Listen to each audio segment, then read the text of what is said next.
Perfecto. Segundo.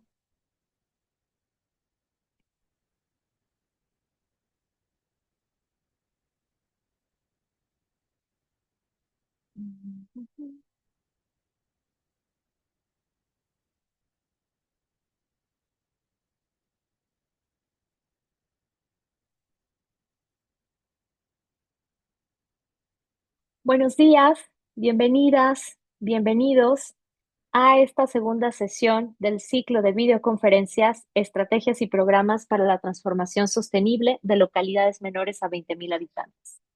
Gracias por haberse registrado a la sesión, por conectarse, por apartar su tiempo para conocer las iniciativas que se presentarán el día de hoy.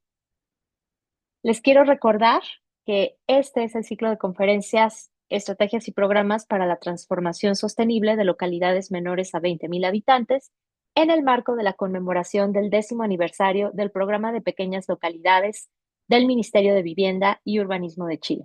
Mi nombre es Marina Muñoz, coordinadora regional de la Plataforma de Prácticas del Hábitat Urbano y Vivienda UHPH, y tengo el honor de moderar esta jornada en la que reflexionaremos sobre la resiliencia, sobre la mitigación y la adaptación climática a través del fortalecimiento de comunidades y su interacción con los desafíos físicos que nos rodean.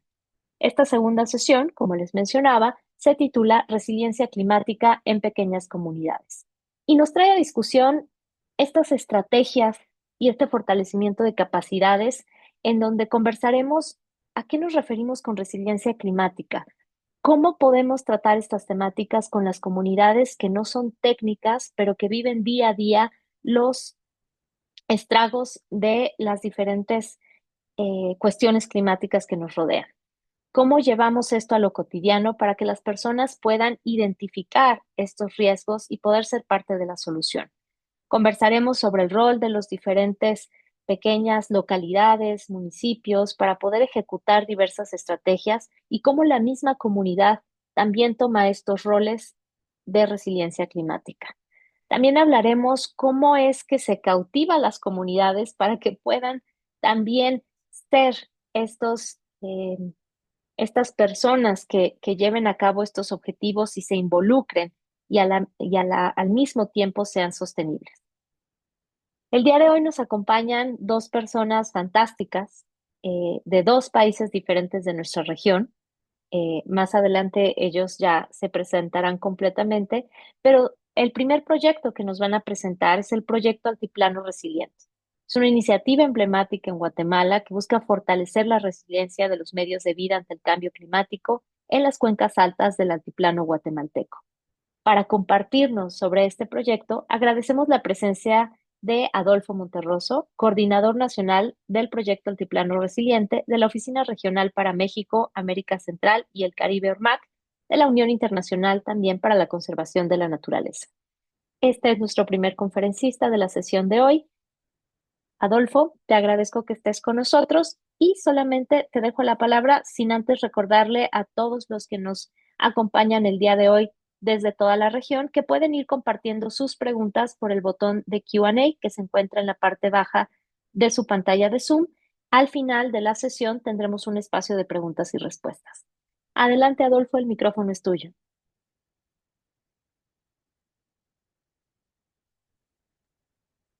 Muchas gracias por la presentación, eh, por la invitación también que me han hecho a este ciclo de conferencias. Es para mí un gran gusto poder compartirles estos resultados. Voy a proyectar esta presentación para que se vea de mejor manera. Agradezco pues a la plataforma eh, de prácticas del hábitat urbano y vivienda, también así al Ministerio de Vivienda y Urbanismo de Chile. Esta presentación lo que traigo es comentarles acerca del proyecto Altiplano Resiliente, su funcionamiento, resultados e impacto del proyecto. Solo revisando que se vea de manera adecuada la presentación. Eh, Correcto. Muy bien, muchas gracias. Esta iniciativa es financiada por eh, el Fondo Verde de Clima, que es una instancia multilateral, y se implementa por cuatro instancias gubernamentales y tres instancias locales. Pero me gustaría primero poder darles un contexto sobre el cambio climático en Guatemala, qué es lo que significa el cambio climático, un poco para mostrarles algunas fotos de lo que es el altiplano guatemalteco. Es pues una zona en la que eh, vamos aproximadamente de 1500 metros sobre el nivel del mar hasta 3400 metros. Se cultiva bastantes granos básicos. Ese es el primer uso de la tierra, es el cultivo del maíz en el sistema milpa, es decir, maíz con frijol y otros hortalizas.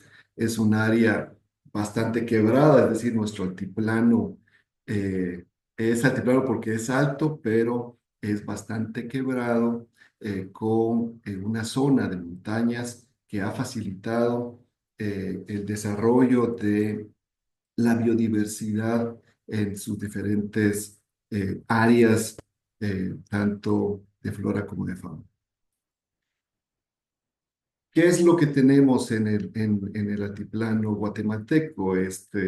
Quizá estas dos fotografías que estoy mostrando acá, la importancia de mostrarlas es que vemos dos situaciones eh, diferentes en el sentido, en el mapa de la izquierda vemos la intensidad diaria de lluvias, en el que el color rojo denota que han disminuido y el color verde más oscuro denota que ha aumentado.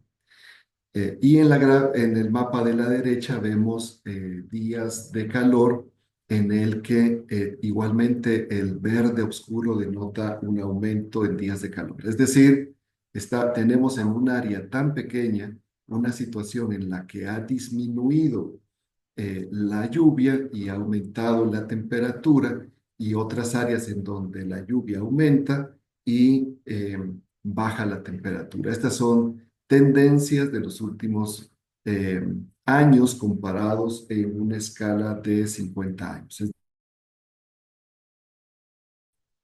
Eh, Impactos de corto plazo. Estos impactos de corto plazo pues generan momentos de intensidad de lluvia bastante fuerte, eh, provocando eh, inundaciones súbitas, como se muestra en la foto, en las zonas urbanas, inundaciones que en realidad duran horas, por ser una zona de montaña y muy quebrados. El agua también fluye de manera rápida. También cambios en la precipitación y la temperatura provocan estos eventos como las tormentas de granizo, que ya no se dan en las épocas en las que los productores estaban acostumbrados, sino ahora se da en diferentes momentos del año. Esto pues causa problemas en la agricultura porque destruye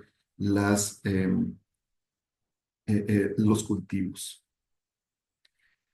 A final del año, en el invierno eh, de la parte norte del planeta, tenemos pues también heladas con temperaturas por debajo de los 0 grados, y estas heladas ampliándose en días y en áreas. Y también, por supuesto, todas estas eventos de corto plazo, también hay 6 meses eh, 6 meses de lluvia y 6 meses de época seca. Y durante la época seca, pues tenemos los problemas de incendios forestales, y cuando se extiende la época seca, problemas de sequía. El año pasado fue un año característico en donde la época de lluvia tardó aproximadamente un mes o mes y medio en iniciar. Esto debido pues al fenómeno del Niño, que eh, ya estaba en su fase eh, en Centroamérica, que provoca sequías en esta región. Esto un poco para dar contexto, pero ¿cuál es la situación? En este artículo estoy mostrando algunos de los argumentos en cuanto se hizo un análisis de los lugares en el planeta que estaban más con riesgo alto de sufrir de eventos de olas de calor. Y en este artículo se identifica Centroamérica como uno de los territorios que podría tener un mayor riesgo, pero ese riesgo es dado por las condiciones institucionales y la alta vulnerabilidad de la región. Aquí, pues la foto es bastante significativa, es un lago de Atezcatempa en la frontera entre Guatemala y El Salvador, pero que está completamente seco. Pero aquí el punto central es que es una región de alto riesgo. Este riesgo lo podemos identificar con el riesgo es la amenaza más la vulnerabilidad. ¿Cuáles son las amenazas en esta región de Guatemala del altiplano? Es que se proyecta una ampliación de las zonas secas y muy secas. Originalmente esta zona del altiplano es bastante húmedo, pero las proyecciones tienden a indicar que se tendrá un aumento del área bastante seca. Esas son las amenazas, además de las de corto plazo que ya mostraba. Pero la vulnerabilidad, lo que nos hace de mayor riesgo es que nuestras condiciones en el territorio están altamente intervenidas y hemos creado esta creciente vulnerabilidad. En este mapa de la izquierda muestro la intensidad en el uso de la tierra, es decir, mucha de esta tierra debería ser de vocación preferentemente forestal, pero se ha cambiado el uso hacia un uso agrícola, lo que provoca una mayor tasa de erosión y la posibilidad de sufrir deslaves o derrumbes dada la pérdida de cobertura forestal.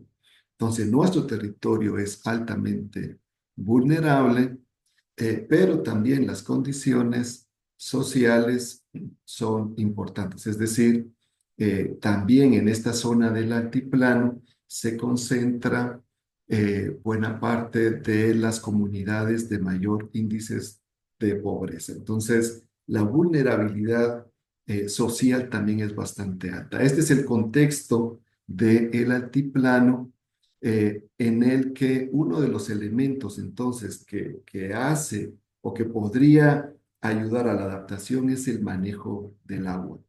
Eh, ¿Cuál es la respuesta entonces? ¿Cuál ante esta situación y este problema nace, digamos, el proyecto Altiplano Resiliente como una respuesta de la adaptación basada en ecosistemas o de las soluciones basadas en naturaleza para mejorar estas condiciones y adaptarnos más hacia el cambio climático? Un poco también de antecedentes o de contexto del proyecto. Trabajamos pues en esta zona que ya les he venido proyectando, que está en el occidente de Guatemala, de la capital hacia la frontera con México. Eh, y tenemos eh, un énfasis en las partes altas de las cuencas donde nacen los ríos que drenan hacia el Golfo de México, hacia el Mar Caribe y hacia el sur del país. El concepto del proyecto, el objetivo es contribuir a la adaptación de las comunidades, de las familias, a través de atender el tema central del agua, el, el, el proveer agua durante la época seca, pero también que durante la época lluviosa tenga la posibilidad de drenar de manera lenta, de tal manera que no cause estos problemas de inundaciones. Para lograr ese objetivo general, nos basamos en tres componentes: un enfoque territorial, que es el manejo integrado de cuencas; un enfoque social comunitario, que se coordina a través de un mecanismo de subvenciones; y proveer información climática oportuna, que se constituye en un sistema de alerta temprana. La idea, podríamos decir, central del proyecto es que si el riesgo es la amenaza más la vulnerabilidad, entonces nosotros creamos resiliencia cuando conocemos las amenazas y cuando disminuimos la vulnerabilidad social y la vulnerabilidad territorial. Este, esta definición de resiliencia es bastante práctica y a nosotros nos ayudó a tener el proyecto en estas tres áreas. Entonces, conocer las amenazas en nuestro sistema de alerta temprana; la vulnerabilidad social la tenemos a través del sistema de subvenciones y trabajo en las comunidades; y la vulnerabilidad territorial la atendemos a través del enfoque de cuencas y de la restauración de los ecosistemas. Para ejemplificar un poquito más qué es lo que hacemos, hacia dónde vamos como proyecto, tenemos este enfoque primero de implementación. Eh, Trabajamos en un primer nivel en la gobernanza de las microcuencas a través de crear comités de microcuenca, a través de el acercamiento con las organizaciones locales, de proveer capacitación y de proveer asistencia técnica para podernos en las comunidades conocer ante qué nos tenemos que preparar, pero también las estrategias de manejo del territorio, de las parcelas, para tener una mejor adaptación al cambio climático. Y el segundo elemento, pues, es también el fomento ya en la práctica y a nivel del territorio de estas oportunidades de restauración. Entonces, aquí trabajamos con el Ministerio de Agricultura, con el Instituto Nacional de Bosques, eh, con el Ministerio de Ambiente para la implementación de estrategias. Tal el caso como en la creación del banco de semillas. Respetamos mucho las prácticas ancestrales y locales para el manejo de la parcela. Hay mucho conocimiento local que puede adaptarse también y a las nuevas condiciones de clima. Lo que requieren estas prácticas ancestrales también es tener la información de cuáles son estos riesgos a los cuales hay que hacer frente.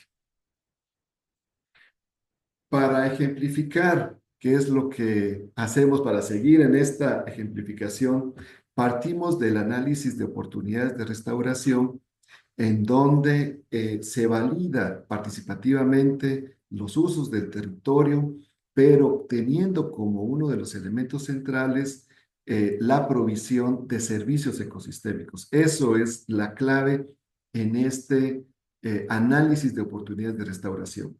Es decir, vamos a restaurar los ecosistemas para que provean dos servicios ecosistémicos específicos. Uno es una mayor infiltración del agua de lluvia al manto freático, con lo cual el agua va a fluir de manera más lenta y va a haber más disponibilidad de agua durante todo el año. Y el segundo servicio ecosistémico es la disminución de la escorrentía, en el sentido que fluya el agua también de manera más lenta durante el año, para evitar que en pocas horas el agua que llueve salga de las cuencas o de las microcuencas. Una vez identificadas estas oportunidades de restauración, se implementan los planes y los consejos de microcuenca Aquí respetamos bastante los sistemas de gobernanza local y también los mecanismos de las consultas previas, libres e informadas, de tal manera que las estrategias que se impulsan tengan la posibilidad de implementación y de una mejor gobernanza.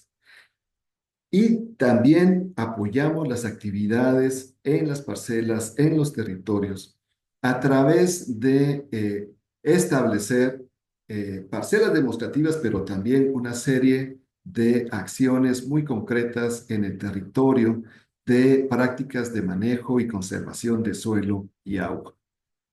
Estas prácticas de conservación de suelo y agua tienen diversos elementos, tal el caso de la captación de agua de lluvia, pero también de captar agua de lluvia en la parcela, como estas prácticas de acequias, de terraceo, etcétera. Es decir, la parcela se convierte también en un área en el que el agua se capta para que su flujo y su dinámica sea más lento. Nos basamos también para impulsar estas acciones en el sistema de extensión rural público, trabajando con el Ministerio de Agricultura, en el que también se fortalecen las capacidades de adaptación. Es decir, yo puedo tener árboles en mi parcela, pero yo tengo que saber cómo manejarlos para podernos adaptar a las diferentes situaciones, momentos de sequía y momentos de exceso de humedad. Eh, Entre las prácticas exitosas en el manejo del territorio también están los sistemas agroforestales que responden a estos planes de manejo de las microcuencas. Con el programa de donaciones o de subvenciones, lo que buscamos es facilitar el acceso a las organizaciones locales, pero principalmente fortalecer las capacidades locales y de las comunidades con información de clima, con capacitaciones específicas para poder eh, tener una respuesta adecuada a los diferentes eventos. Tenemos nuestro sistema de alerta temprana en el cual generamos información de clima, pero esta información tiene que llegar a los productores rurales y urbanos del altiplano. Y para eso, uno de los canales de comunicación bastante eficientes en esta parte del país son los programas de radio. Entonces tenemos eh, hemos hecho pautas con las radios comunitarias, con las radios locales, en las que tenemos una audiencia aproximada de 50.000 personas cada cierto tiempo que se provee esta información de clima. Pero cerramos el ciclo de información hasta que la información llegue a los productores. También se provee toda una serie de información de avisos meteorológicos y hemos generado también una aplicación móvil de clima con la cual es un canal que estamos explorando también para proveer información. Para ir concluyendo, que ya estoy cerca de los 20 minutos, me gustaría decir, bueno, este es el problema, esto son las acciones que hemos montado y estas son los resultados y los impactos. Tenemos, estos son nuestros principales indicadores de avance. A la fecha ya hemos sobrepasado el número de hectáreas incorporadas a un manejo de adaptación. Eh, eh, Llevamos más de 24.000 hectáreas incorporadas y en cuanto a los beneficiarios, en este cuadro hemos puesto 50.000 beneficiarios, pero en realidad ya llevamos más de 100.000 beneficiarios incorporados. Es decir, hemos venido caminando en nuestros principales indicadores de impacto, pero creo que en esta gráfica última se refleja el enfoque del proyecto. Aquí estamos viendo la disminución de la erosión potencial a nivel de microcuencas en un escenario al 2050. y vemos que hay microcuencas específicas en las que la disminución es casi del 25%. Otras microcuencas las hemos logrado y están en el rango entre el 10% aproximadamente. Es decir, las estrategias de adaptación ya están teniendo un impacto en la disminución de la erosión, el cual es un indicador de el nivel de la escorrentía. Con esto podríamos estar diciendo o también argumentando que estamos logrando la provisión de los servicios ecosistémicos, los cuales era la base del proyecto. Lo que queremos es proveer estos dos servicios ecosistémicos para la adaptación.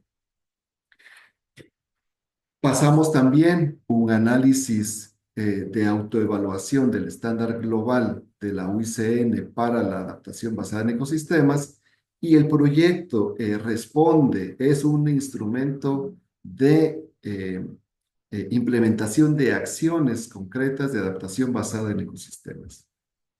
Y ya con esta sí termino. Como conclusiones, me gustaría pues dejarles estas ideas claves. La adaptación basada en ecosistemas es una herramienta de solución basada en la naturaleza y se fundamenta en esta parte del planeta en la restauración del paisaje forestal. El cambio climático requiere asegurar la provisión de servicios ecosistémicos. En el caso de Guatemala están en torno al agua. Y este manejo de cuencas es una herramienta para mejorar las condiciones territoriales. La agricultura sostenible es parte de esta restauración, pero quizá una de las ideas principales es que una solución basada en naturaleza es un enfoque integral y es un enfoque sistémico en donde hay gobernanza, hay aspectos sociales, económicos de la naturaleza para la adaptación. Yo me quedo por acá. Muchas gracias por su atención y estamos ahí al tanto de las preguntas después. Muchísimas gracias, Adolfo. Efectivamente, ya tenemos un par de preguntas eh, que haremos al final de la sesión, pero agradecerte mucho esa mirada, y ya lo comentaban en el chat los asistentes, de cómo con tanta tecnología que tenemos, regresamos a técnicas ancestrales, regresamos a trabajar como lo habían hecho nuestros antepasados para poder restaurar ese equilibrio en la naturaleza. Un gran ejemplo de cómo una gobernanza integral y una mirada ecosistémica nos puede ayudar a mejorar en el corto plazo nuestro futuro. Em, María José, Luis, Vanessa, Gloria, ya tengo sus preguntas, las haremos al final de las conferencias. Y mientras tanto, le quiero dar la bienvenida a nuestro segundo conferencista, a Pierre Maquilón Lipari. Él es especialista en desarrollo informático, encargado de la iniciativa Volum Clima del Centro Internacional para la Investigación del Fenómeno del Niño, CIFEN. Volum Clima es una iniciativa de ciencia ciudadana gestionada por el CIFEN, y Pierre nos compartirá sobre esta red de observadores voluntarios. Bienvenido, Pierre. El micrófono es tuyo. Muchísimas gracias. Gracias, Marina. Buenos días, buenas tardes con los asistentes. Eh, Como mencionaba, bueno, mi nombre es Pierre Maquilón y soy coordinador de la red Volum Clima de acá de CIFEN. Voy a compartir mi pantalla para empezar mi intervención. Entonces, en la presente sí quisiera comentarles sobre lo que es la iniciativa de la red de observadores voluntarios del clima, la red Volum Clima. Eh, y en primera instancia, bueno, presentarnos un poquito, nosotros somos el Centro Internacional para la Investigación del Fenómeno del Niño, el CIFEN. Somos un organismo internacional sin fines de lucro. Nuestra junta directiva la conforma la Oficina de las Naciones Unidas para la Reducción del Riesgo y los Desastres, el Gobierno de la República del Ecuador y la Organización Meteorológica Mundial como observador.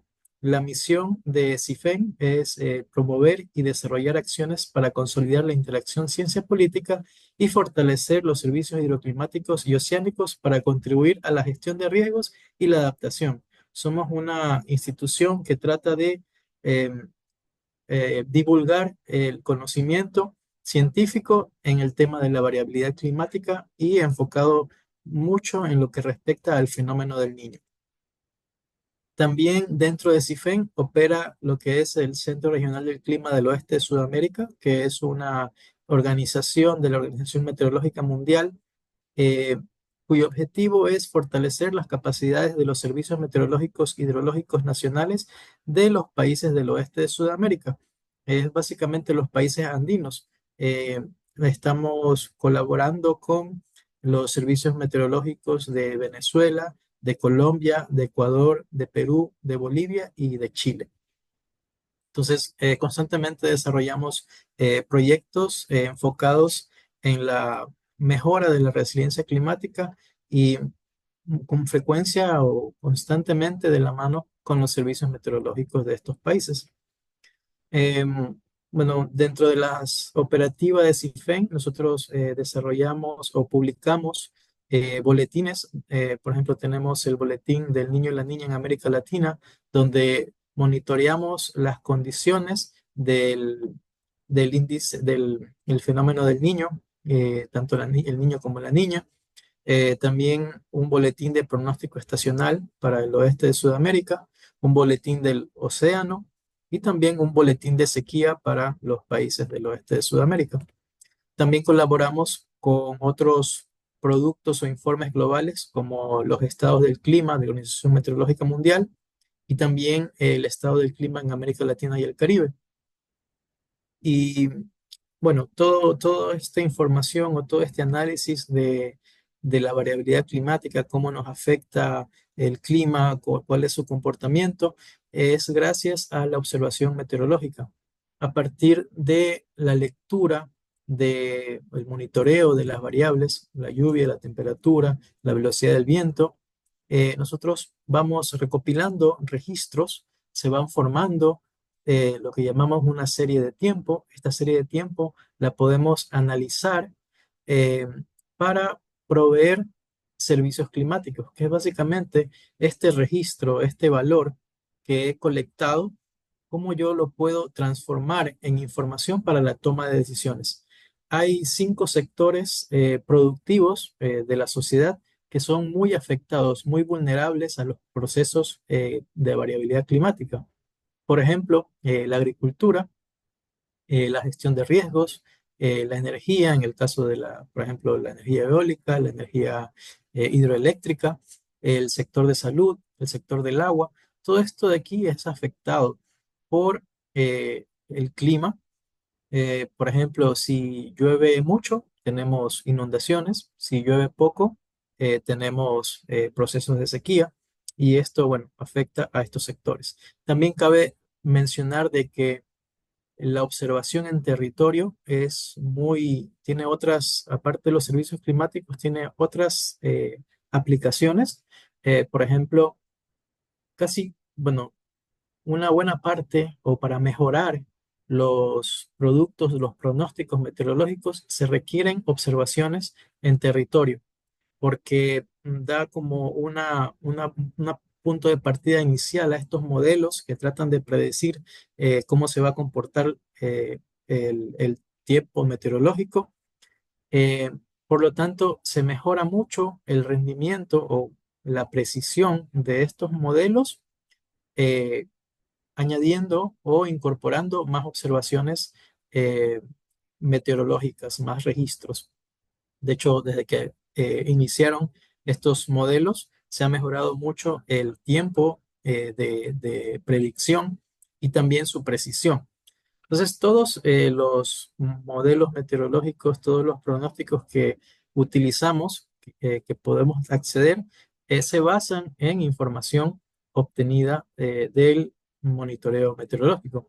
También en los últimos, bueno, desde la época espacial, la era espacial, se utilizan mucho los productos satelitales. Son satélites que tienen instrumentos que miden eh, las, eh, bueno, miden diferentes variables físicas con las cuales se infieren ciertos productos. Por ejemplo, hay productos satelitales que estiman y la precipitación.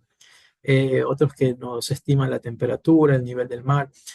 Pero estos productos satelitales tienen errores, ¿sí? Porque, bueno, diferentes procesos físicos, la atmósfera ah, en ciertas zonas causa cierto ruido y hay errores de estos productos, pero nosotros podemos corregir esos errores incorporando o utilizando las observaciones desde el territorio.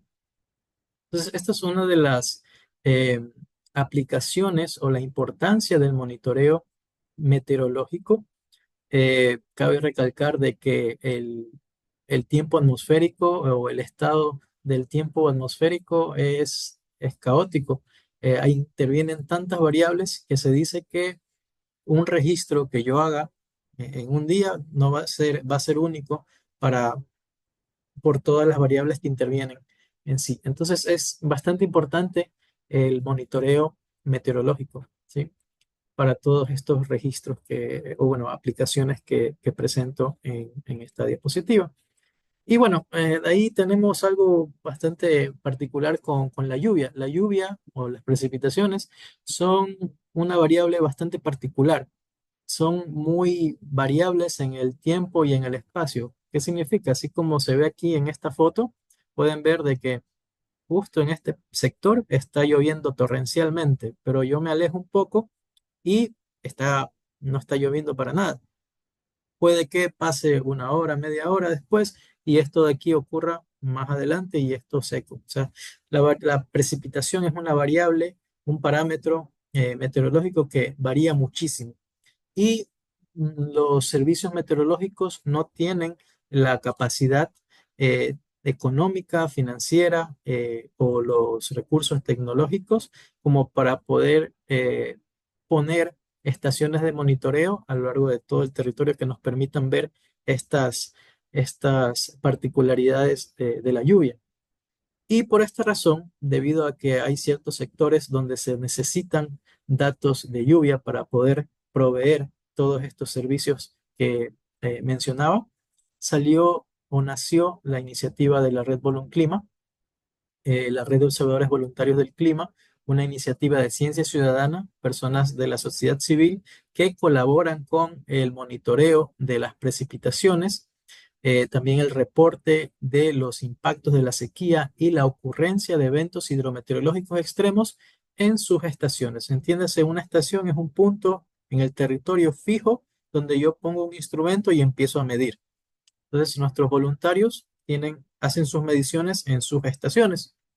Y el fin inicial, o como nació la red, era para mejorar ese monitoreo de las lluvias en sitios donde los servicios meteorológicos no contaban con estas estaciones. Había una falta de datos para poder facilitar estos productos o hacer análisis de cambio climático, análisis o implementar sistemas de alerta, etcétera.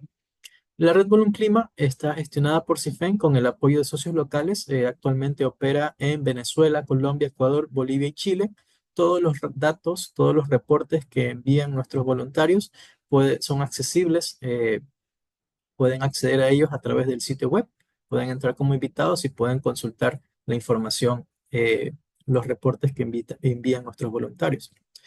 Eh, los observadores, ellos hacen reportes de precipitación diaria o multidiaria con ayuda de un pluviómetro.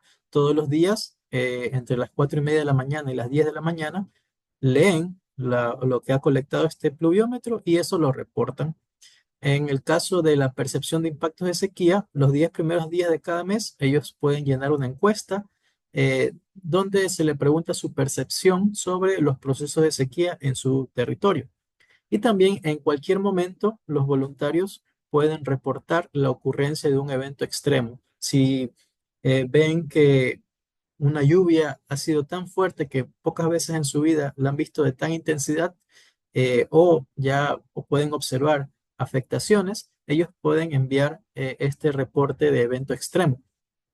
Los eventos extremos, bueno, son precipitación, temperaturas o nevadas extremas, inundaciones, granizadas, rayos o tormentas eléctricas, deslizamientos, aluvión o huaico o alud, heladas olas de calor, vientos fuertes y en la parte hidrológica, procesos de erosión fluvial, represamientos o embancamientos.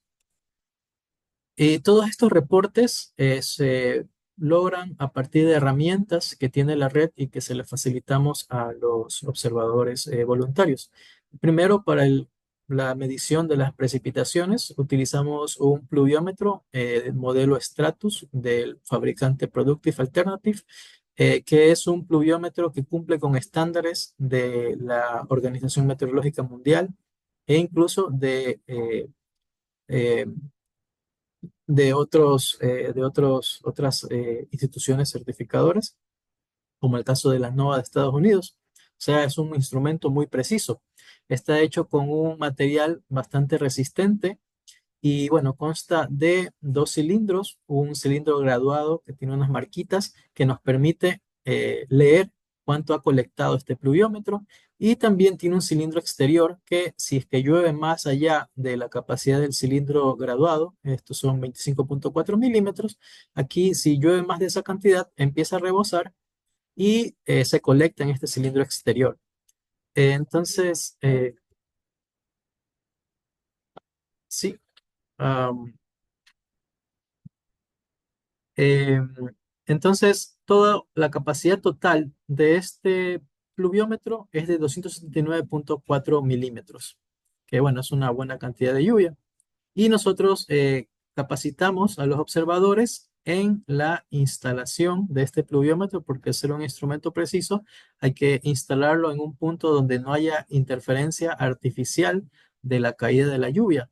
Bueno, básicamente lo tiene que estar alejado de obstáculos que impidan el paso natural o en su defecto, fuentes artificiales de agua, por ejemplo, aspersores o sistemas de riego que puedan incorporar agua aquí a nuestro pluviómetro y le meterían errores.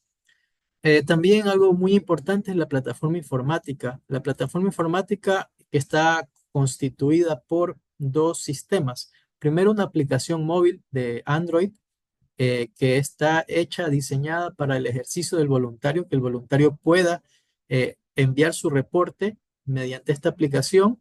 Eh, si tiene conexión a Internet, el reporte llega en tiempo casi real a una base de datos centralizada en CIFEN. eh, y también está la aplicación web que les mencionaba, donde se puede acceder a esa información. Toda esta plataforma informática también funciona con servicios REST, bueno, que es una tecnología que permite compartir la información de nuestra base de datos en un formato legible a máquina, o sea, que puede ser utilizado para otras aplicaciones. Y esto de aquí es una fortaleza de la red de Volunclima, porque primero, el reporte, al ser digitalizado, ya va a estar disponible para poder ser procesado por programas de computación, va a ser fácilmente compartido. Al momento de estar centralizado, nosotros podemos brindar acceso a diferentes instituciones, organismos, y bueno, la información llega en tiempo casi real. Entonces, la disponibilidad del dato es bastante importante, lo que aumenta las aplicaciones que puede tener este dato. Y también tenemos grupos de WhatsApp por país. En cada país donde funciona Clima tenemos un grupo de WhatsApp donde brindamos el soporte a los voluntarios, tanto en la parte del técnica o como si tienen dudas sobre la medición que han tenido o en el uso de la aplicación móvil. Bueno, recibimos problemas que hayan, a ciertos errores que haya en la aplicación. Ese es un medio, un canal de comunicación. Aquí, bueno, unas capturas de pantalla de lo que es la precipitación diaria, perdón, la aplicación móvil de Clima. Está, por ejemplo, el formulario de precipitación diaria. El voluntario llega, marca la opción de precipitación y pone aquí el valor que quiere reportar. Todos los reportes tienen un comentario donde nosotros les sugerimos a los voluntarios que pongan ahí comentarios sobre las condiciones atmosféricas, condiciones meteorológicas que le llamen la atención al momento de hacer el reporte. Por ejemplo, si el día está nublado, si hace calor, hace frío. Eso de ahí enriquece los reportes de la información que nos da. Acá se ve el reporte de evento extremo, que bueno, en cualquier momento el voluntario puede entrar y puede marcar todo lo que está viendo, si es que está viendo una precipitación extrema, si es que hay una inundación, si hay tormenta eléctrica, deslizamiento, etcétera. Él va a marcar lo que está observando en ese momento. Y aquí en la parte de arriba puede activar este botón de enviar notificación. Esto hace que, además de que llegue el reporte a nuestra base de datos, automáticamente se envía un correo electrónico a una lista de direcciones que, por ejemplo, en el caso de Ecuador, es la Sala de Monitoreo Nacional de la Secretaría Nacional de Gestión de Riesgos, el ente encargado de la gestión de riesgos. Y es un medio en el cual la Secretaría recibe ese correo y ellos inician el proceso de atención.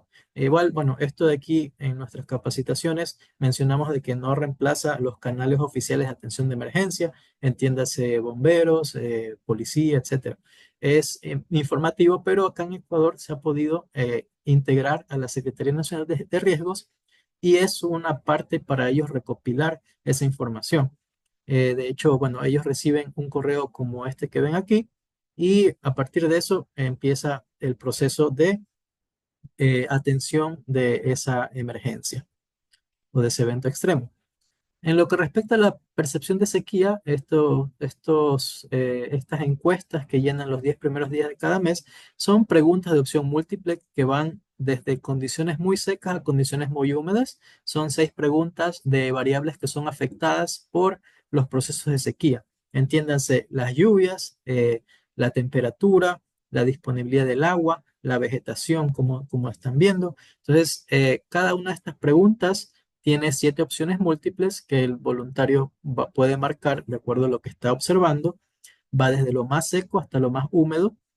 Y cuando él envía ese reporte y llega a nuestra base de datos, nosotros corremos un proceso porque, bueno, esta encuesta estadísticamente es una escala de Likert que yo puedo, por medio de una fórmula, esa subjetividad de las respuestas del voluntario, la puedo objetivizar y de cierta manera estimar el nivel de intensidad de sequía de acuerdo con lo que me está reportando. Y eso, como sabemos dónde está el voluntario haciendo esa medición, podemos ubicarlo en el mapa. Eh, y esas respuestas de nuestros voluntarios podemos compararlo con las salidas de los monitores de sequía. Eso es otro producto que trabajamos en CIFEN con los servicios meteorológicos que bueno, lo utilizamos para el monitoreo de la sequía en el oeste de Sudamérica. Esto de aquí, la información de territorio, nos permite validar estos productos, de repente que corregir algo o corroborar que lo que nos está diciendo el monitor se está viendo en el territorio e incluso se puede corregir. De acuerdo con lo que dice el voluntario, corregimos eso y eso es lo que publicamos como producto. Bueno, si quieren consultar los monitores de sequía, están aquí los enlaces, eh, el de Ecuador, el de Bolivia y el de Chile. Pero bueno, la información que emiten nuestros voluntarios es muy importante. Un solo dato de precipitación nos da mucha información. Por ejemplo, eh, con un dato que nos reportó un voluntario el 30 de octubre, era una lluvia bastante fuerte en un mes donde usualmente no llueve, para el sitio donde estaba nuestro voluntario en la costa de Ecuador. Y eso de ahí eh, era un efecto o nos permitía ver la influencia de el fenómeno del niño que estaba activo en ese momento y también la interacción de otro fenómeno climático que era la oscilación Madden-Julian, que es un fenómeno que puede eh, fomentar la ocurrencia de precipitaciones extremas. Entonces, los datos nos permiten tener mayor conocimiento del clima. Eh, y bueno, también eh, los, el monitoreo que hacen nuestros voluntarios permiten corroborar los pronósticos que emiten los servicios nacionales. Usualmente, bueno, acá en Ecuador y bueno, sí, en general en todos los países se emiten alertas donde eh, se indica dónde va a llover, ¿no? Y esto de aquí, como igual son modelos que pueden tener su sesgo, eh, el monitoreo permite validar o mejorar estos procesos para poder funcionar mejor a futuro. También para el monitoreo de las lluvias, los reportes de la red Bolón Clima en Ecuador son empleados para monitorear las precipitaciones. Algunos reportes de nuestros voluntarios en comunidades pequeñas permiten obtener información, ¿no? Y también algo importante de recalcar de este ejercicio de monitoreo, dándoles el pluviómetro, ya los voluntarios tienen una idea de las alertas meteorológicas. Pueden ver aquí que dice que van a haber alertas de lluvia muy altos y nos dice que en este caso que en la parte litoral va a llover 42 a 100 milímetros. Ahora, ¿qué es un milímetro? Ahora con el pluviómetro, los voluntarios van a tener una idea un poquito más exacta de cómo pudiera ser esta alerta, cuánto pudiera llover. Y también con un solo dato podemos identificar umbrales. Por ejemplo, en este caso, un voluntario reportó que el día anterior llovieron 57,20. Eso le colectó el pluviómetro y hubo inundaciones. Entonces, ya tienen una idea de que si va a haber una alerta del servicio meteorológico de tantos milímetros, ya pueden saber esperar ese impacto. Muy probablemente vuelvan a inundarse. Entonces, es una de las aplicaciones del monitoreo de estos datos. Los grupos de WhatsApp, aquí también resalto de que además de ser un medio de comunicación, yo diría comunicación tanto por los observadores voluntarios con CIFEN y también los usuarios externos de la red. Aquí estamos hablando de instituciones que empiezan a utilizar los datos de Volunclima. Entiéndase los servicios meteorológicos, los ministerios de Agricultura, las instituciones de gestión de riesgos. Y es un medio en el cual hay esa interacción. De hecho, le llaman una forma, un mecanismo de retroalimentación activa, porque el servicio meteorológico o la institución puede brindar acceso a los servicios que tiene, que facilita la ciudadanía, y o el usuario final, en este caso nuestros voluntarios, forma parte de esos usuarios finales, le puede dar retroalimentación. Está bien, está mal, hay que mejorar esto, yo necesito esto. Entonces es un medio importante, importante de comunicación entre la sociedad y las instituciones locales. Aquí, bueno, les pongo normalmente en los grupos de WhatsApp, por ejemplo, los voluntarios comparten fotos bastante bonitas que con frecuencia, por ejemplo, en Chile, los compañeros de la DMC, de la Dirección Meteorológica, lo comparten en sus redes sociales y también evidencian las condiciones climáticas. Eh, También los servicios nacionales facilitan ese acceso a esos productos, por ejemplo, los pronósticos de corto plazo, de largo plazo. Eh, También se reportan ciertas emergencias. eh, y, y bueno, es importante, ya se forma una comunidad. Por medio de los grupos de WhatsApp hay una mejora en la comunicación que resulta en cosas bastante interesantes.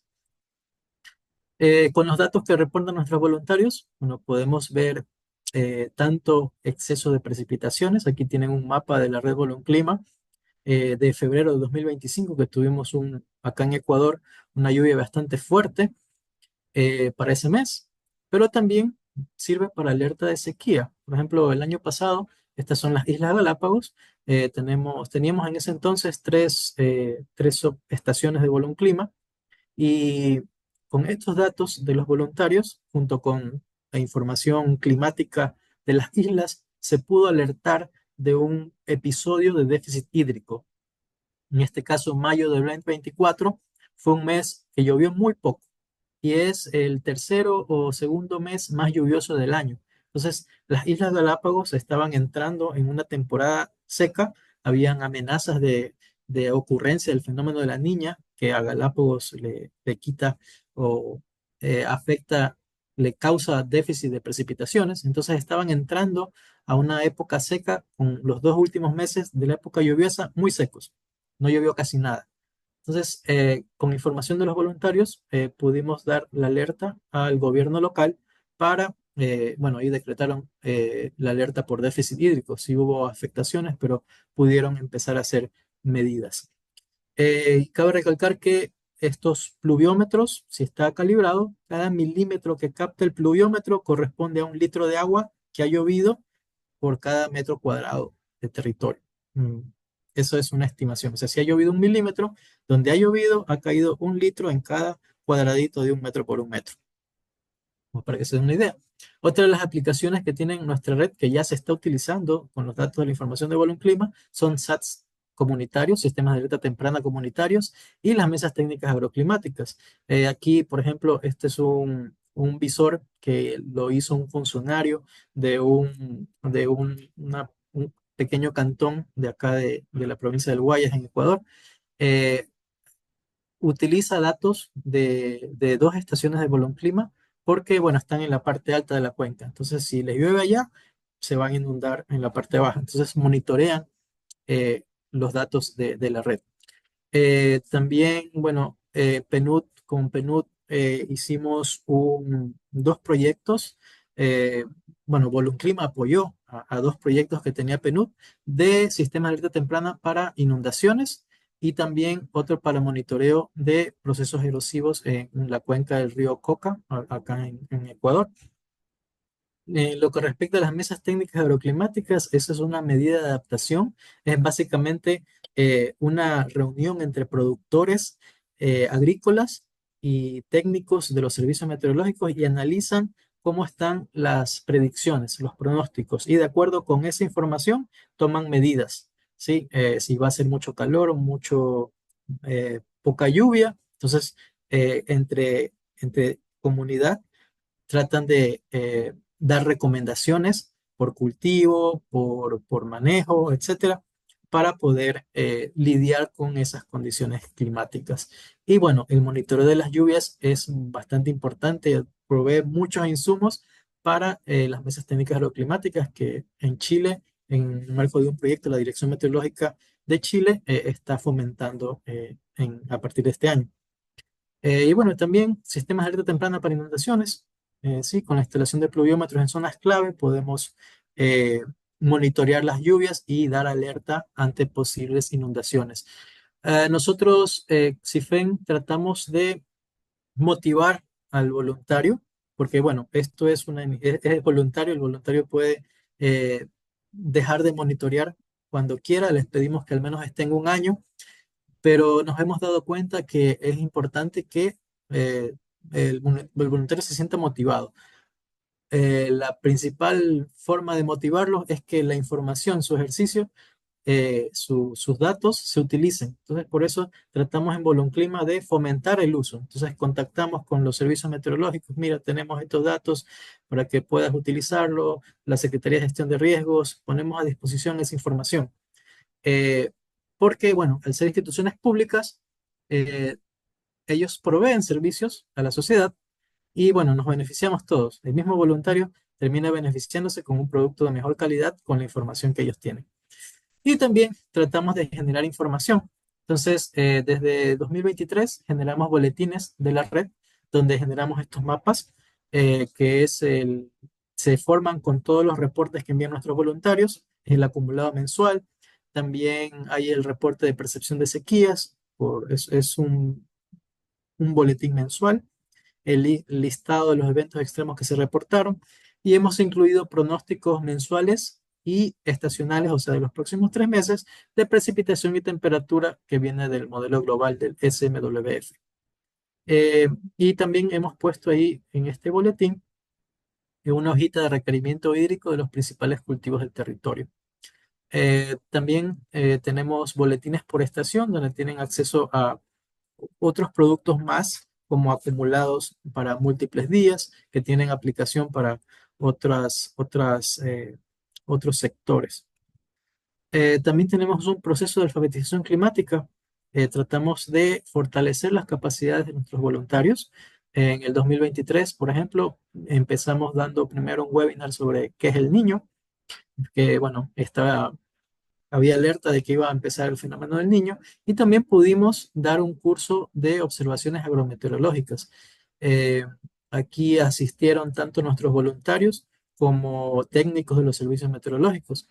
En el 2024 empezamos ya a planificar un programa de alfabetización climática, o sea, ya una serie de capacitaciones, de productos para fortalecer la resiliencia climática. Entonces, bueno, aquí están las 3 sesiones que se dieron en el 2024.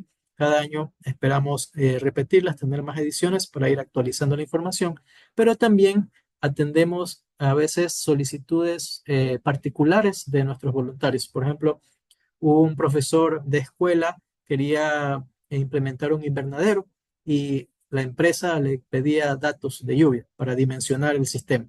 Entonces, con los datos que él había estado generando en los últimos 2 años, se hizo el análisis y bueno, eso le pasamos para que pueda facilitarlo a la constructora y puedan en cierta manera dimensionarlo. O también contestar a preguntas sobre cómo, por qué ocurren las cosas.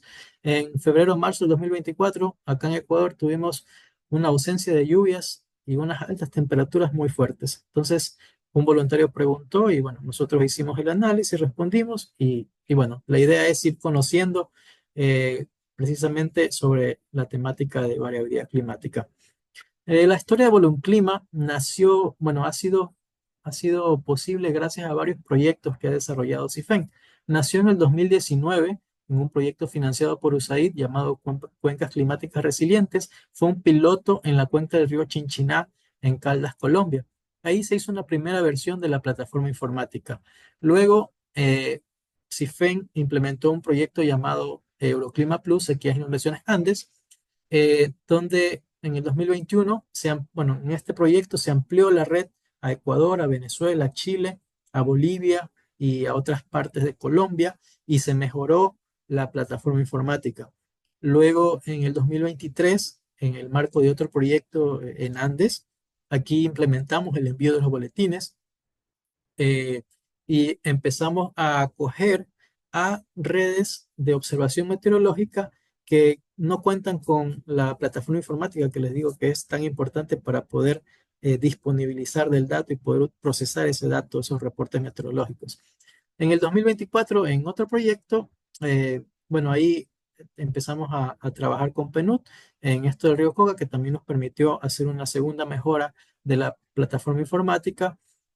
También tuvimos el año pasado el primer encuentro de la Red Volunclima en Ecuador. Se juntaron nuestros voluntarios a nivel nacional eh, para tener una capacitación de resiliencia climática. En este 2025 hemos hecho una mejora en la plataforma informática y también Volunclima ha sido aprobada como un compromiso voluntario de CIFEN ante el marco de Sendai.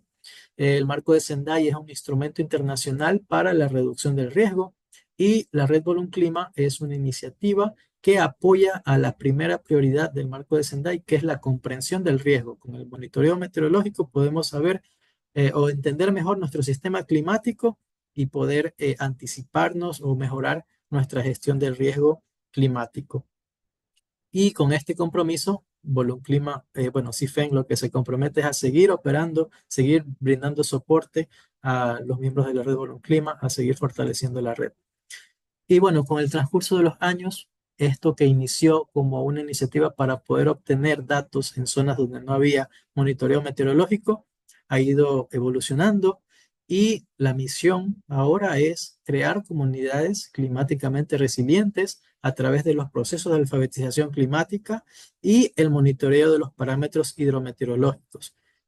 Tratamos de que el voluntario tenga pueda tener herramientas para ellos poder utilizar para sus propios fines la información que están reportando y que, bueno, muy eh, de forma voluntaria nos facilitan para nosotros proveérselo a las instituciones locales. Y actualmente, bueno, hay 153 estaciones activas a nivel regional en los 5 países. En Chile tenemos 26 estaciones que están distribuidas a lo largo del territorio chileno en varias regiones. Los próximos pasos de la red, nosotros vamos a mantener brindando el soporte, corrigiendo errores en la plataforma informática, respondiendo a las inquietudes que tienen los voluntarios, brindando acceso a servicios y productos climáticos que muchas veces las instituciones como ministerios de Agricultura, servicios meteorológicos, tienen, ofrecen productos a la sociedad, pero los usuarios, nosotros, la sociedad, primero, o no sabemos que existen, o segundo, sabemos que existen, pero no sabemos cómo llegar a ellos. Entonces, por medio de los grupos de WhatsApp, tratamos de brindar o facilitar ese acceso a esos servicios, a esos productos. Queremos seguir con el programa de alfabetización climática. Queremos hacer una mejora en la plataforma informática, ofrecerle más productos a nuestros voluntarios y más servicios, tener una red más abierta, abrirnos un poco más a que voluntarios que tengan pluviómetros puedan también empezar a reportar, unirse a la red. Eh, es necesario hacer una mejora porque no es lo mismo medir la lluvia con un modelo de pluviómetro que con otro. Hay ciertas particularidades que tenemos que mejorar o manejar para poder integrar fácilmente esa información. Lo estamos haciendo, pero de una manera eh, un poco subjetiva. Queremos ya hacerlo un poquito más formal. También un mayor acceso a los usuarios. Actualmente, por ejemplo, la aplicación móvil sirve solamente para nuestros observadores, pero de repente pudiéramos hacer una versión para usuarios fuera de la red, que puedan consultar la información de nuestros voluntarios y los productos de la red Bolón Clima. También quisiéramos incorporar las observaciones sensoriales, o sea, lo que yo puedo ver sin necesidad de un instrumento. Por ejemplo, puedo medir la nubosidad, que también es una variable importante, simplemente con ver qué tantas nubes o qué tan cubierto está el cielo, o inferir un poco la velocidad del viento con algunas escalas que hay ahí. También estamos haciendo los esfuerzos para incorporar el monitoreo de las temperaturas. Las temperaturas es una variable muy importante para los procesos agrometeorológicos. Muchos de nuestros voluntarios son productores agrícolas, entonces queremos brindarles estos servicios, productos agrometeorológicos, y la temperatura es bastante importante para eso. Entonces estamos en ese trabajo. Queremos brindar acceso a mejores pronósticos. Actualmente facilitamos acceso por medio de la aplicación móvil a los voluntarios del pronóstico global, pero lo correcto sería que utilicen el producto del Servicio Meteorológico Local, que tiene ya correcciones a nivel local. Eso queremos incorporar. Y también integrarnos con otras redes de observación. Han habido interés de anexarse a la red, otras redes de observación en Honduras, en Argentina, en Paraguay, en Colombia, y también seguir promoviendo el uso de la red de los datos de la red de Bolón Clima.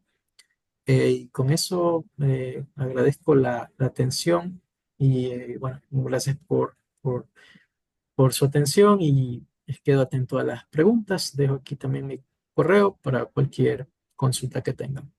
Muchas gracias. Muchísimas gracias, Pierre. Este también es un gran ejemplo de cómo a través de las comunidades es que podemos generar datos para fortalecer el trabajo de las instituciones y también poder fortalecer el día a día de las comunidades. Tenemos muchísimas preguntas. Vamos a abrir esta sección con Adolfo y Pierre. Eh, Me gustaría empezar por una pregunta para los dos y después me voy a ir con preguntas específicas. Eh, Emilio Toledo nos consulta que en zonas rurales donde no hay disponibilidad de datos, donde no hay información, ¿cómo poder trabajar en temas de resiliencia y adaptación a los riesgos y vulnerabilidades? Sobre todo en las zonas rurales. Poco en la experiencia que ustedes han tenido, ¿cómo se inicia? Cómo se comienza a trabajar si no hay datos? Adelante, Adolfo. Muchas gracias. Quisiera comentarles el caso nuestro. Entonces, nosotros partimos de una situación precisamente como la que se describe, eh, y el objetivo del proyecto fue montar un sistema de alerta temprana que pudiera proveer de información oportuna a los productores, con el cual poder tomar decisiones todos los días. Eh, Se puede partir de algunas estimaciones o de información eh, que proveen los servicios, es decir, Guatemala tiene el Instituto Nacional de Meteorología, el INSIBUME es las siglas, que provee la información necesaria, pero sí a veces es más regional y no tanto local. Con esa información con la que está disponible, nosotros iniciamos nuestro sistema de alerta temprana.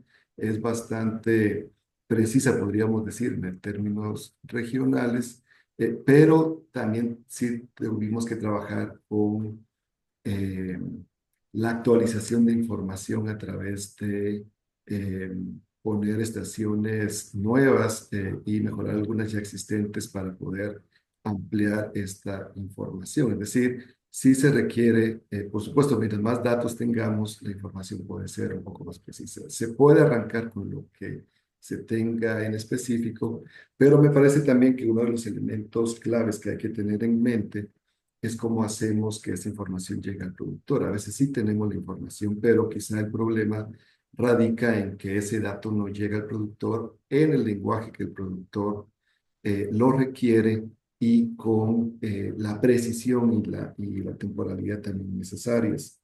En este caso, Pierre mencionaba las mesas técnicas agroclimáticas también. En Guatemala también nosotros tenemos estas mesas técnicas agroclimáticas, nosotros también las apoyamos. Es una forma para que la información después se distribuya a través de los sistemas de extensión y otros canales de comunicación que yo les mencionaba. Uno de los principales es a través de los, eh, las pautas de radio locales. Entonces, me parece que en el sistema de alerta temprana hay que pensar en todos los aspectos, generar el dato, procesar el dato, llevarlos a un territorio y finalmente que llegue al productor. Mientras no llegue al productor, no tenemos sistema de alerta temprana, ¿verdad? Pero es importante todos considerar todos los elementos. Ah. Gracias, Adolfo. Adelante, Pierre. Bueno, ahí yo comparto la idea de Otoniel, pero también depende del producto. Por ejemplo, si requerimos hacer un monitoreo, ok, instalamos un sistema de observación y podemos empezar a hacer este monitoreo de las condiciones y luego utilizar eso en sistemas de alerta. En el caso de Bolón Clima, ¿cómo sugerimos hacerlo? Primero nos contactamos con asociaciones o gremios locales de productores y ahí socializamos la red y entre los miembros de esos productores, ahí buscamos los interesados, porque siempre en ese grupo de personas hay algunos que son más voluntarios o tienen mayor predisposición que otros. Con ellos trabajamos con estos productores de estos sectores que son afectados por el clima, ganadería, agricultura, porque tienen un interés adicional. Les afecta la lluvia, cómo se comporta el clima. Entonces, con ellos empezamos a trabajar. También dependiendo de qué es lo que yo quiera monitorear o cuál es la aplicación del dato que le quiera dar, yo tengo que diseñar mi red. Si quiero hacer un sistema de inundaciones, primero tengo que identificar, por ejemplo, hemos utilizado nosotros un criterio de microcuencas para poder alertar inundaciones en cierto punto. Entonces ahí ubicamos estas asociaciones en estas microcuencas.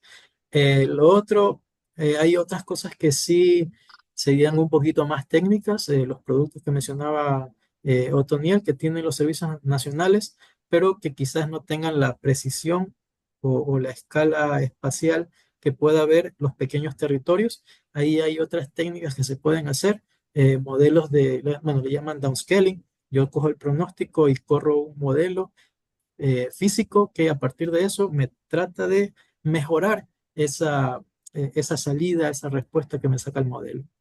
Entonces, sí, para monitoreo podemos colocar un pluviómetro y empezar a monitorear, pero ya para cosas de largo plazo, análisis de cambio climático, ahí sí se necesitan largas series de tiempo y lo que toca es trabajar con técnicas para downscaling de estos productos. Muchísimas gracias, Pierre. Adolfo, voy a tratar de sumar dos preguntas que tenían para ti. Y uno es si existe alguna normativa o algún marco de política que apoye a que no continúen degradando el territorio las empresas agrícolas como parte del proyecto de Altiplano Resiliente y, y también cómo y en qué momento implementan las consultas a la ciudadanía en el proyecto de Altiplano Resiliente. Tal vez un poco va de la mano de las mesas de consulta, pero te dejo estas dos preguntas. Quizá empezando con la segunda, en los procesos de consulta previa, libre e informada son elementos bastante importantes, no solo para eh, el donante o las instituciones, sino también para las comunidades. Nosotros lo implementamos en diferentes niveles. Por ejemplo, tenemos consejos locales en el que participan autoridades locales e instancias gubernamentales, organizaciones, y ese es un primer nivel de consulta. Pero previo a la implementación de las acciones en el territorio, también se hacen consultas en las comunidades. Estas consultas son no muy complejas en el sentido que eh, se invita a los participantes y ahí se explica lo que se va a hacer y las comunidades o las autoridades pues emiten su opinión y sí hemos tenido casos en los que nos han dicho que no aceptan alguna intervención por parte del proyecto y la respetamos y pues vamos a buscar algunas otras comunidades. Pero me parece que el proceso de consulta es fundamental para darle una mayor gobernanza y sostenibilidad a las acciones. Entonces, sí son procesos abiertos, pero dentro del mecanismo de implementación de acciones, ¿verdad? Hay otras consultas, por ejemplo, tipo la minería, que tienen otra característica distinta, pero nosotros lo implementamos a través de una consulta directa con las comunidades. Con la primera pregunta sobre la diferencia entre una agricultura, digamos, más de extensión o de monocultivos versus las agriculturas más sostenibles, no hay una normativa en Guatemala. No sé si en algún país hay alguna normativa de ese tipo, pero ahorita me parece que estamos impulsando eh, las estrategias, las formas las agriculturas y las podemos comparar. Podemos comparar un sistema agroforestal, un sistema milpa en esta región mesoamericana, en el que hay conservación de suelo, la biodiversidad del suelo está más viva, la biodiversidad en la parcela también es mayor, versus monocultivos en donde se compacta el suelo, se acidifica, etcétera. Entonces, hay estrategias y hay bastante información que podemos utilizar para hacer este tipo de comparaciones y de impulsar políticas públicas más bien de fomento. Quizá no tanto de prohibición a través de que se prohíbe la agricultura extensiva, sino más bien de generar incentivos pues, de mercado, de capacitación, de proveer asistencia técnica para provocar cambios en la agricultura y de ponerle estos elementos de mayor sostenibilidad, ¿verdad? Gracias. Muchísimas gracias, Adolfo. Una pregunta para Pierre. Em, si con las acciones, con el trabajo que han tenido con las comunidades, con la red de Volunclima, Pierre, si ha habido algunas acciones de prevención respecto a alguna alerta o emergencia, ¿cómo ha funcionado esta parte de prevención o respuesta a algún fenómeno que requiera este tipo de acciones? Bueno, en nuestro caso no trabajamos en la parte de respuesta porque, bueno, el proceso de atención de las alertas tenemos la parte del monitoreo, ahí está netamente Volunclima. Eh, y la parte de respuesta, al menos acá en Ecuador, se encarga la Secretaría Nacional de Gestión de Riesgos. Entonces ellos reciben la notificación y van consultando a, digamos, la sala de monitoreo nacional. Ellos tienen salas de monitoreos más locales, hacen las consultas Eh, donde haya eh, el evento, los técnicos se acercan al sitio y constatan, y bueno, ahí empieza todo el canal de respuesta. Eh, Eso les podría comentar de ahí. Bueno, a veces hemos tenido un poquito un reclamo, o sea, estábamos haciendo unas pruebas y sin querer se salió un evento extremo y recibieron eso, entonces hicieron la gestión y bueno, era una prueba. Entonces ahí nos pidieron, nos notificaron que hay que tener más cuidado con eso. La verdad se nos pasó por alto, pero la respuesta viene de parte de estas instituciones de control.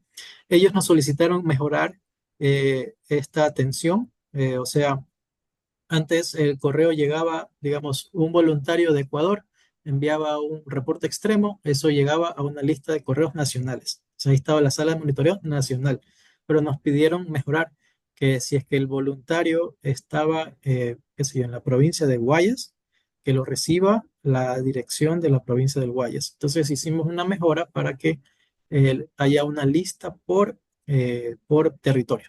Entonces ahora como que es más directo esa atención. Muchísimas gracias, Pierre. Tengo un par de preguntas más, una para Adolfo, y nos, nos ponían un ejemplo, Adolfo, para ver si tenías algún consejo para esta pequeña comunidad. Em, Ellos están rodeados de árboles de pino y nos comenta que su comunidad es muy poco activa en temas medioambientales. ¿Y qué sugerencias puedes hacer para que empiecen a trabajar en una comunidad resiliente que cuide de su entorno físico? Sí, me parece que la pregunta es bastante interesante para abordar algunos temas de concepto. Me parece que lo importante para la adaptación al cambio climático es una visión sistémica, una visión en donde se consideran elementos tanto técnicos como ambientales, sociales. Por ejemplo, el pino en Centroamérica es nativo.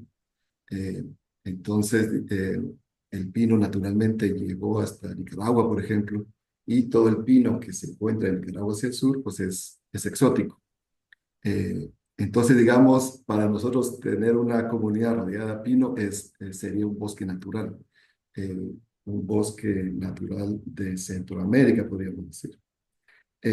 Sin embargo, entiendo la pregunta en el sentido que están considerando en este caso un ecosistema con especies exóticas y cómo poder restaurar su territorio en términos de manejo de las especies más locales. Me parece pues que la respuesta sería que habría que tener una visión integral, sistémica, en el que se considera la provisión de servicios ecosistémicos. ¿Cuáles serían los problemas que hay que atender? ¿Es disponibilidad de agua? ¿Es sequía? ¿Son heladas? ¿O son deslaves que la montaña se nos va a caer encima? O sea, ¿cuál es el problema? Y ante eso analizar las diferentes soluciones naturales de poner cercas vivas o de terrazas. ¿Qué especies disponibles tendríamos para poderlas incorporar y poderlas ir manejando? ¿Qué tipo de información tenemos y de certeza que esas estrategias van a generar los servicios que estamos buscando? Y respetar los niveles de gobernanza locales y las interacciones entre las comunidades, las empresas, las organizaciones, etcétera. Entonces, la respuesta no es muy concreta, sino sería este análisis un poco más integral en el que implementemos, por ejemplo, soluciones basadas en naturaleza. Muchísimas gracias, Adolfo, ¿no? Una respuesta, creo yo, muy, muy completa en términos de qué es lo que, por dónde se tiene que empezar, ¿no? Y esa visión ecosistémica. Por último, nada más me gustaría agregar que de las pequeñas localidades de Chile que nos acompañan, Pierre, están muy interesados en cómo poder articularse con Volunclima a lo largo de todo Chile, sobre todo en la red de observación sin instrumentos, en la parte sensorial y Adolfo también están muy interesados en poder continuar la conversación, sobre todo en términos de humedales. Hay algunas localidades que están iniciando procesos de definición de línea base para declarar humedales urbanos y cómo poder proveer estos servicios ecosistémicos para la región metropolitana de Santiago. Creo yo que son ya temas más específicos que los pondremos en contacto. Tanto Adolfo como Pierre nos han permitido compartir sus correos electrónicos para que también puedan surgir alianzas, colaboraciones que nos permitan tener un mejor futuro climático a toda nuestra región. Quiero agradecerles muchísimo su tiempo y su disponibilidad para compartir su conocimiento y experiencia. Estaremos atentos a siguientes pasos y también les recuerdo que esta es la segunda sesión del ciclo. Tenemos una tercera sesión enfocada en hábitat residencial para pequeñas localidades el 28 de mayo. En el chat podrán encontrar el link para poder registrarse a las siguientes sesiones y con esto damos por cerrada y concluida esta segunda sesión de resiliencia climática. Muchísimas gracias, Adolfo y Pierre, por compartir su experiencia en Guatemala, en Ecuador, para toda la región. Con mucho gusto, a las órdenes y muchas gracias a todos y a todas. Gracias.